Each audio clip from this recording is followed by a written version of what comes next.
চোখ বন্ধ করে অন্ধের মতো বাবা মাকে বিশ্বাস করলাম। বিয়ের দিন শ্বশুরবাড়িতে আমাকে বরণ করার আগে ডিভোর্সের প্রসঙ্গ উঠল। এমন এক অবস্থায় তৈরি হয়েছে যে আমাকে ঘরে তুলবে কি তুলবে না সেটা নিয়েই সবাই ভাবছে।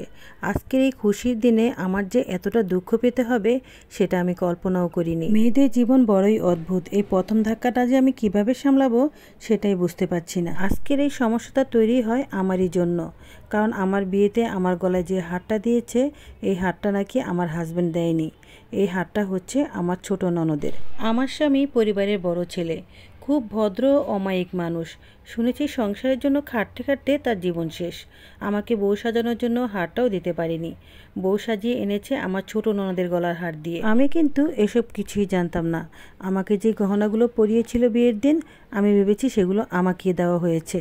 পরবর্তীতে যখন আমি জানতে পারলাম এই গহনাটা ছোট ননদের, তখন তো আমি অনেক আতঙ্কেতে ছিলাম। আমাকে যে গাড়িতে করে নিয়ে আসছিল সেই রাস্তাটা খুবই খারাপ ছিল, আর এই খারাপ রাস্তার জন্য আমি বারবার উল্টে পাল্টে পড়ে যাচ্ছিলাম।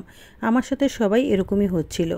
কখন যে আমার গলার হারটা তখন ভেঙে গিয়েছিল আমি বুঝতেও পারিনি।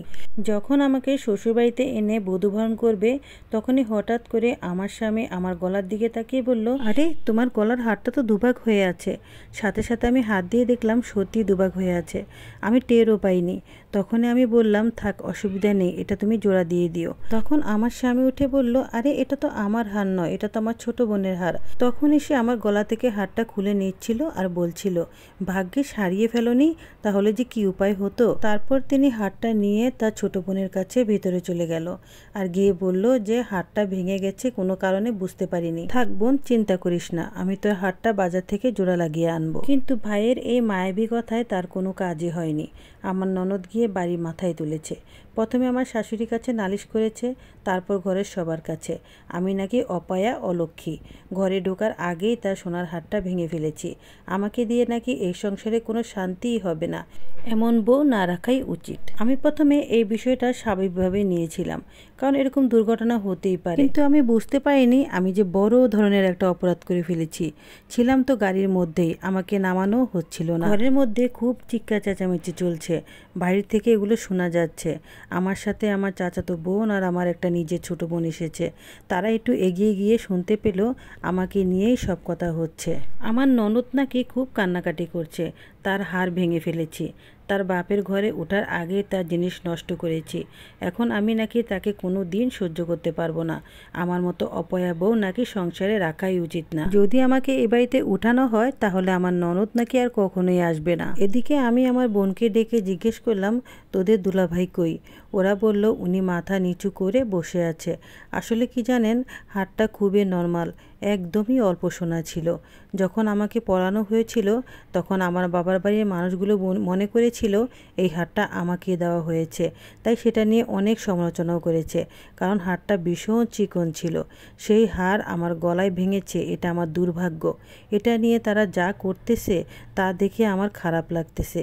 ইচ্ছে করছে না আর এই বাড়ির বউ হয়ে থাকতে, কিন্তু একটা সম্পর্ক এত তাড়াতাড়ি তো আর ভাঙা যায় না, তাই চুপ করে বসে আছি। আমাদের ফ্যামিলির দিক দিয়ে আমি আমার বাবা মার বড় মেয়ে।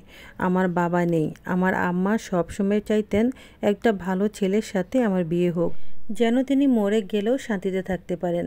তাছাড়া আমার একটা ছোট বোনও আছে। আম্মা আবার একটু অসুস্থ, তাই এমন একটা ছেলের সাথে বিয়ে দিতে চাইতো আমার মৃত্যুর পরে যেন আমার ছোট বোন তাকে দেখে শুনে একটু বিয়ে দিতে পারে। তাই দায়িত্বশীল ছেলের হাতেই আমাকে তুলে দিয়েছে। আর এখন দেখছি সে আমার দায়িত্ব নিতে পারছে না। সে আমার মা বোনের কি দায়িত্ব নেবে? আমি এখনো অনেকক্ষণ ধরে বসে আছি গাড়িতে, এখনো তারা আমায় তুলে নিল না। আমি ফোন দিচ্ছিলাম আমার মায়ের কাছে, এমন সময় আমার শাশুড়ি চলে আসলো। এসে রীতিমতো তিনি আমাকে ধমকিয়ে ধমকিয়ে কথা বলছিলেন, সুন্দর করে একটু কথাও বলেননি। এটা দেখে আমার খুবই খারাপ লাগলো। আমি আমার শাশুড়ি মার চোখে মুখে অনেক রাগ দেখেছি। তারপরে আমি সিদ্ধান্ত নিয়েছি আমি এই বাড়ির বউ হয়েই থাকবো, আর আমি দেখে নেব এই বাড়ির মানুষগুলো কেমন। এসব ছোট লোকের শেষ কোথায় সেটাও দেখে ছাড়বো। আমি এটা যোগ্য জবাব দেব, আর এসব ব্যবহার আমি আর কখনোই ভুলবো না। আর নির্বোধ স্বামীর কথা কি আর বলবো।